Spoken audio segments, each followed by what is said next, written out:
All right, guys, back again with part 2 of the EQ filter section of MPC3. All right, so we're going to go to our pad track and we're going to apply the next insert in our list, and that will be the air filter gate. All right, so I'm going to go ahead and apply it. I'm going to turn it off initially. Let's listen to the track once more.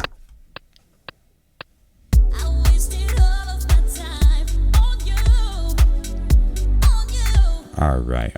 So we're dealing with the same project, only this time around we're going to apply the air filter gate to the pad track, and listen to what it does.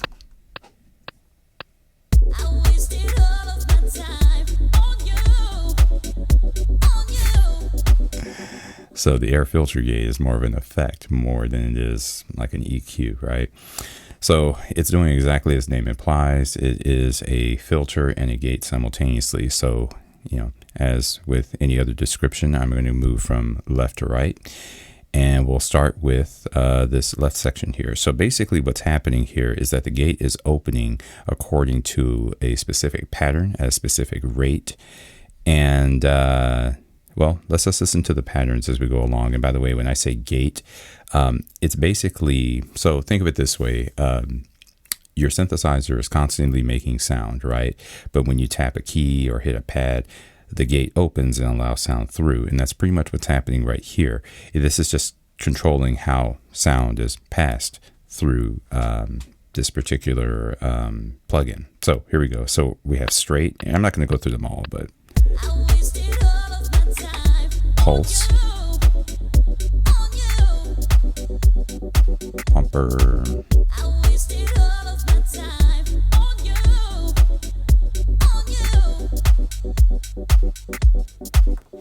so you get the point. Essentially all that's happening is the pattern is just changing how the gate opens. The rate at which a gate opens is a completely different story, because now the frequency of it opening and closing can become more erratic or more controlled based on the rate.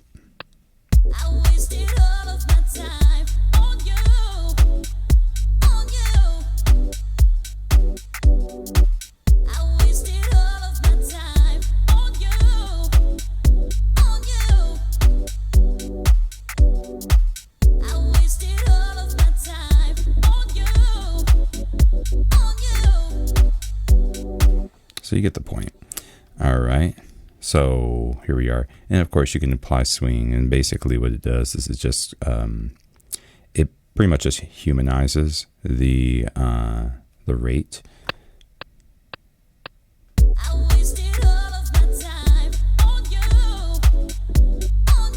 Basically just introduces imperfections in the timing just to make it seem just that much more human. All right. So we've addressed that. Now let's move over to our filter section. So in conjunction with the gate opening and closing, we can also control, we can also apply a filter to the sound in and of itself. So right now, so let's see, we have a few modes here. We have low pass, band pass, high pass, and phaser mode, each of which carries their own unique attributes. I am going to stick with low pass for right now. And if I adjust the filter cutoff, basically we can, well, let me explain that. So if I adjust the filter cutoff, it basically just controls the spectrum of frequencies that we hear. So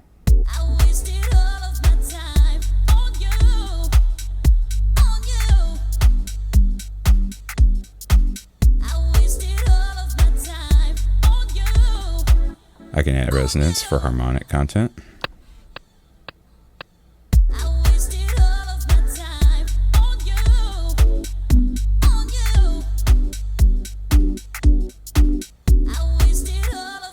All right. Now, so, and that's pretty much what the filter is doing. More on this here in a few moments, because we can also modulate the filter, but again, we'll get to that at the very end. That's where it starts to get kind of cool. All right, so let me go over here to the gate. Now, customary of any gate, it has its own envelope generator. Well, actually, no, I'm not going to go so far as to say that. Not all gates are automatically tethered to an envelope generator, but this gate just so happens to be. So this gate's envelope generator consists of three parts: the attack, hold, and release. Or the way I would look at it is attack, sustain, release. So what we can do is we can control how the gate opens by increasing the percentage of the attack. What it does is it prevents the gate, not prevents, but what it does is, as opposed to the gate just instantly opening in these random spikes, there's a gradual climb in the amplitude of the signal. So listen to this.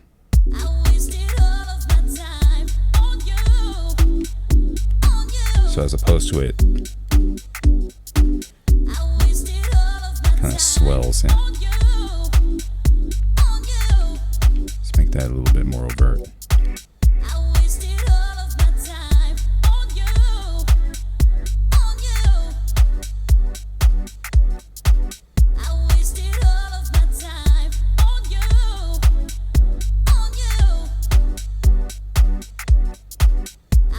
Kind of swells in a bit. Now, so once our sound source swells in, how long is it held? Well, that's where the hold comes into play.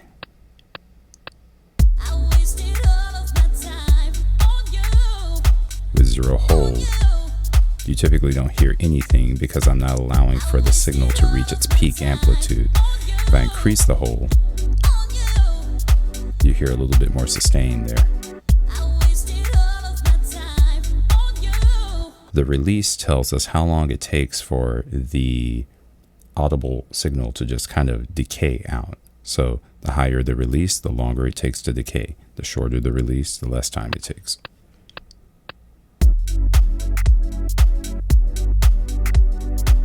So now it's being held out. It's taking forever to die out.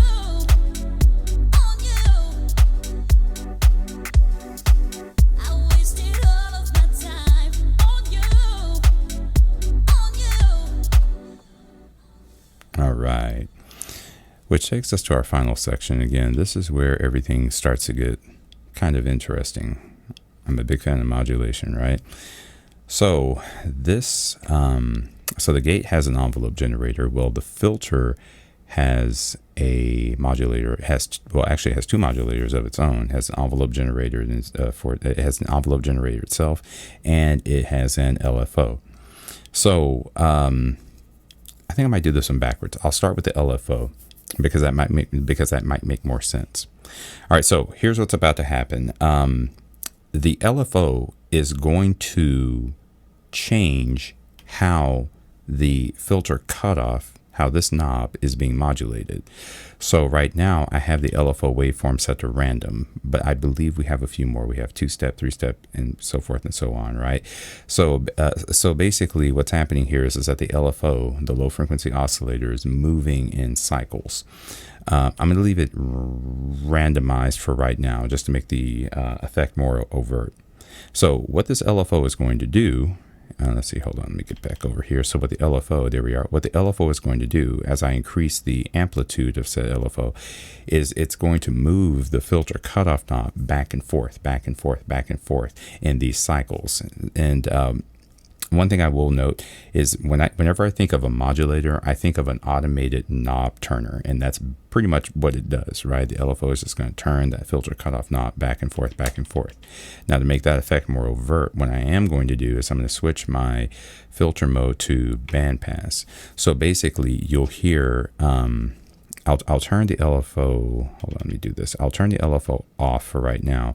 And what I'm going to do is I'm going to sweep back and forth with the cutoff knob manually so you'll get an idea of what's happening.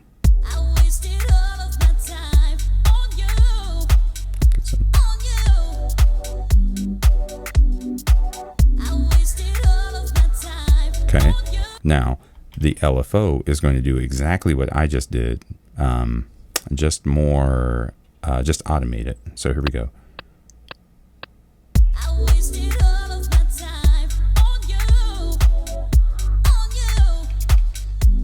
I can start the I can start to set the start point for it as well.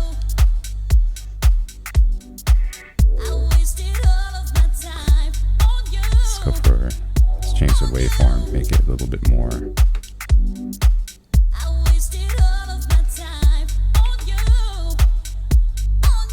I guess random would be best for this situation.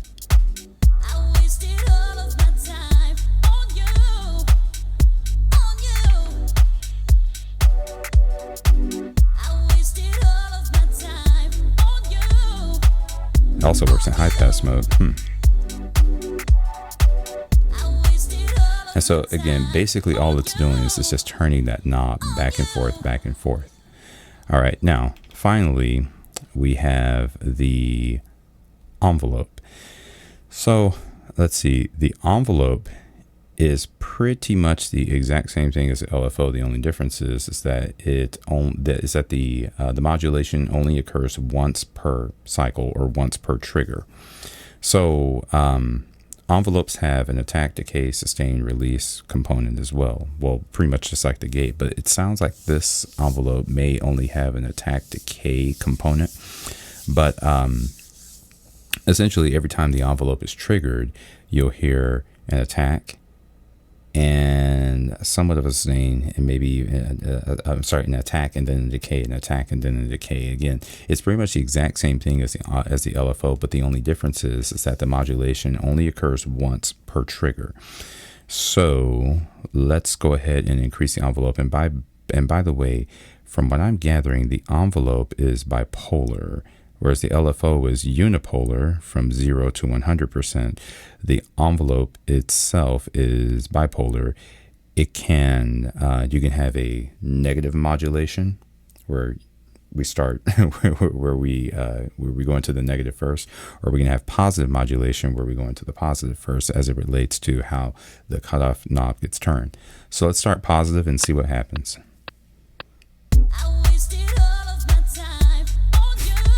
It just, and again, it only happens once per cycle.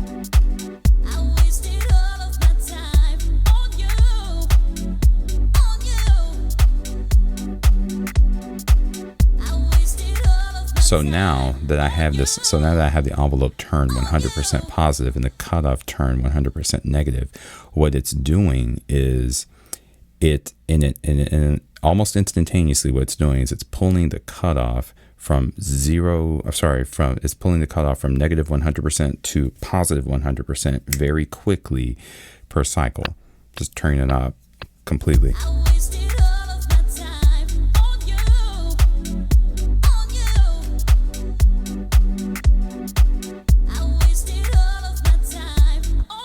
Right. Now if we pull it in the opposite direction, well, nothing will happen. Now that I think about it, actually, it's still kind of, it's still moving it in the negative, so that makes perfect sense. So then it makes me wonder what would happen if I did this.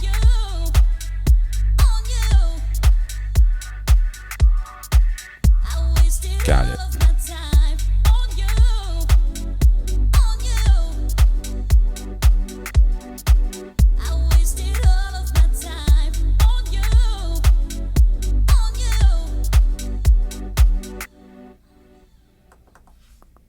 And that is pretty much it. Filter, gate, modulation, pattern, rate. I think we covered all of our bases here. So making a long story short, if you were to ever use this particular plugin, what it has the capability of doing is adding a little bit of motion to a track that is otherwise stagnant. Now, not ideal for... So originally I want to use this with a vocal, but wasn't quite ideal for that, unless of course that's just the effect that you're going for. It basically just creates like a choppy effect and what have you, just to add a little bit of dynamic movement to your stagnant track. Either way, I think that'll pretty much do it for the air filter gate. So like I said, go out, experiment with it, try it out for yourself. Let me know what happens. If you guys have any questions about what happened here today, let me know and I'll be sure to get back with you. All right, thanks.